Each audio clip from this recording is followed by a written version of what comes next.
Hi, it's me again with Corel Draw Tips and Tricks, and today is from an emailer person that emailed me about one of my videos in the clone, and they could not get it to do something. And after I figured out what they're talking about, the clone tool will not allow you to do this one item. So we're gonna make a clone real quick. I'm just gonna draw an ellipse.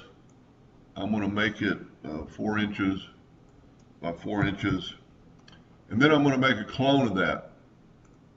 And I'm going to move it over 5 inches. And then I can make a duplicate as many as I want. Now, I can take my clone out of the way. And I can make another duplicate of this whole page. And what's so neat about the clone is you can see right there it's control ellipse on one, where this is just a clone ellipse. So this is your control, so you can make it black, you can make them yellow, you can make them none, you can make the outline black, you can make the outline thicker. And if you see us, I'm using somebody's program that sent me something that's in millimeters, and I haven't closed it down and gone back. When somebody sends me a file, sometimes I forget to do that. But what they were confused about, they would move the clone and the other items would not move. Well, the clone is not it doesn't do that because you're not doing anything. You're just moving around. You haven't changed it. You can make it a little bigger and it's going to make all the circles bigger. You know, you can make it smaller and it'll make all the circles smaller. But you can't, it's not going to move your other circles around, because that's not what the clone tool is about.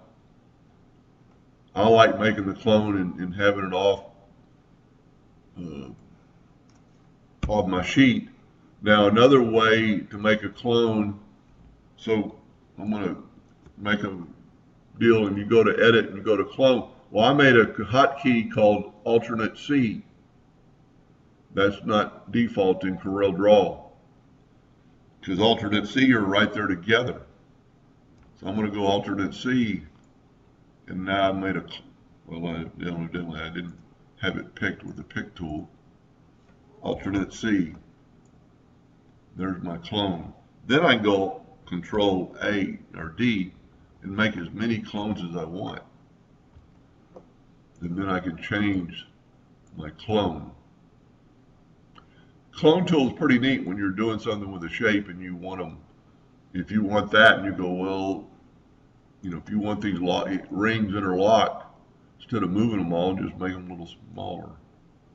But the real question was today, it doesn't move the other duplicates just because you move the clone. I've known that for years because I like moving off the page, and then I can not have my clone interfere with my copies. Anyway, hope that helped a little bit. Thank you for watching.